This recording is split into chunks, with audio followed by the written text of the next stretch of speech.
పొద్దున trouble shooter గా పిలువబడే హరీష్ రావు గారు మరి మన ముందుకు వచ్చారు. నిజంగా హరీష్ రావు గారు ఇంత సమయం కేటాయించి మరి మన వద్దకు వచ్చినందుకు వారి నిజంగా పేరు ఇక్కడికి వచ్చిన వాళ్ళందరికీ కూడా వారితో పాటు ధన్యవాదాలు తెలుపుతున్నాం.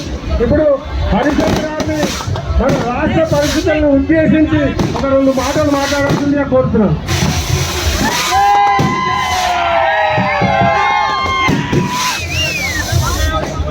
जय बोलो गणेश महाराज के, जय बोलो गणेश महाराज के।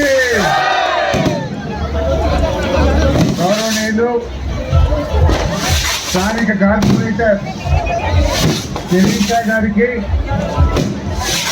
గౌరవనీయులు తమ్ముడు సోమశేఖర్ రెడ్డి గారికి, ఎమ్మెల్యే అంటే ఎట్లుండాలంటే సాదా సీదా ఎమ్మెల్యేగా తెలంగాణలో తనకంటూ ప్రత్యేకత చాటుకున్న ఉప్పల్ ఎమ్మెల్యే మిత్రులు బండారు లక్ష్మారెడ్డి గారికి, మన అంబర్పేట్ శాసనసభ్యులు గౌరవనీయులు కాలేరు వెంకటేష్ గారికి, వేదిక మీద ఉన్న మా గౌరవ కార్పొరేటర్లకు, బీఆర్ఎస్ పార్టీ కుటుంబ సభ్యులకు, ఇక్కడికి విచ్చేసిన అక్క చెల్లెళ్లకు, అన్నదమ్ములందరికీ పేరు పేరున నమస్కారం తెలియజేస్తా ఉన్నా. నిజంగా ఈరోజు మీ అందరినీ చూస్తూ ఉంటే చాలా సంతోషంగా ఉంది. ఇదే మన భారతీయ సంస్కృతి యొక్క గొప్పతనం. భిన్నత్వంలో ఏకత్వం, ఏకత్వంలో భిన్నత్వం.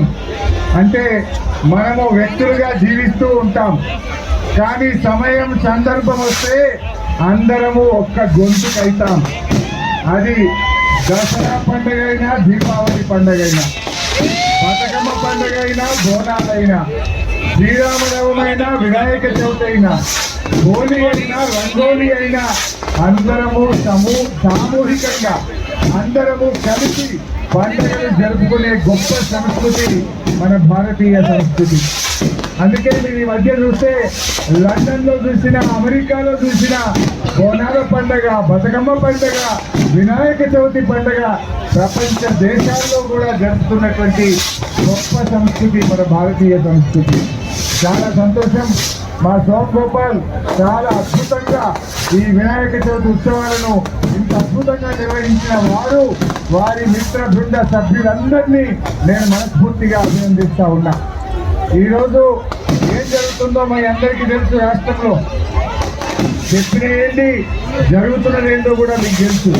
సరే, ఇది వినాయక చవితి సందర్భం కాకపోవచ్చు, బట్ అయినా మొన్నటిదాకా వరదలు వచ్చినాయి. రాష్ట్రంలో వరదలు వచ్చి ఖమ్మంలో, వరంగల్ జిల్లాలో ప్రజలు చాలా ఇబ్బందుల్లో ఉన్నారు.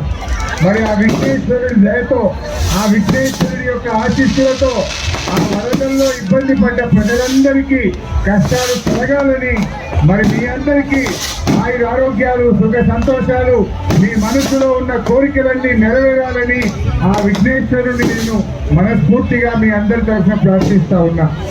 విఘ్నేశ్వరుడు అంటే సకల విఘ్నాలు తొలగించేవాడు, పార్వతీదేవికి పుత్రుడు. ఆ విఘ్నేశ్వరుడిని కొలిచిన తర్వాతనే మనం ఏ మంచి కార్యక్రమమైనా చేస్తాం.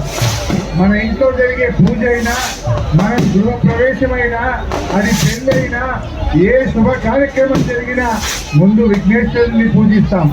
అన్ని విఘ్నాలు తొలగాలని, అంతా శుభం జరగాలని, కార్యసిద్ధి జరగాలని ఆ విఘ్నేశ్వరుడిని ప్రార్థిస్తూ ఉంటాం. ఈ విఘ్నేశ్వరుడికి మతాలు, కులాలు ఏమి లేవు, అందరూ పూజిస్తుంటారు. మరి అలాంటి విఘ్నేశ్వరుడికి ఇలా కేర్ ఆఫ్ అడ్రస్ అంటే హైదరాబాద్.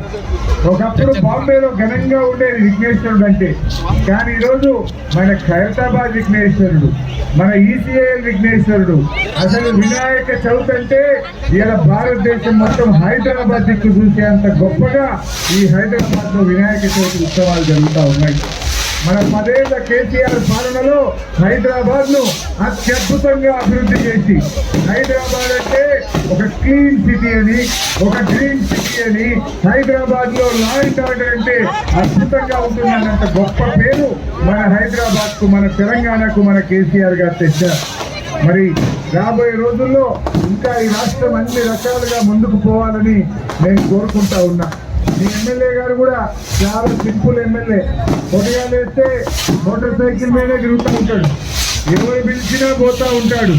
నాకు తెలిసి 119 ఎమ్మెల్యేల్లో గన్మెన్ లేకుండా ఉన్న ఒకే ఎమ్మెల్యే ఉప్పల్ లక్ష్మారెడ్డి.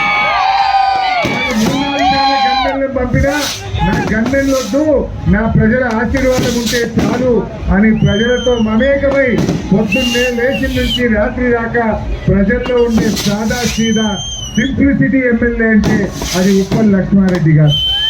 అలా ఉండడం నిజంగా నాకు చాలా సంతోషం. సోమశేఖర్ ఒక గొప్ప ఉద్యమకారుడు, ఒక మంచి ఫైటర్. తప్పకుండా రాబోయే రోజుల్లో ఆయన ఇంకా మంచిగా ఉండాలని, ఆయనకు కూడా విఘ్నేశ్వరుడు ఆశీస్సులు సంపూర్ణంగా ఉండాలని కోరుకుంటూ అందరికీ నమస్కారం. జై తెలంగాణ.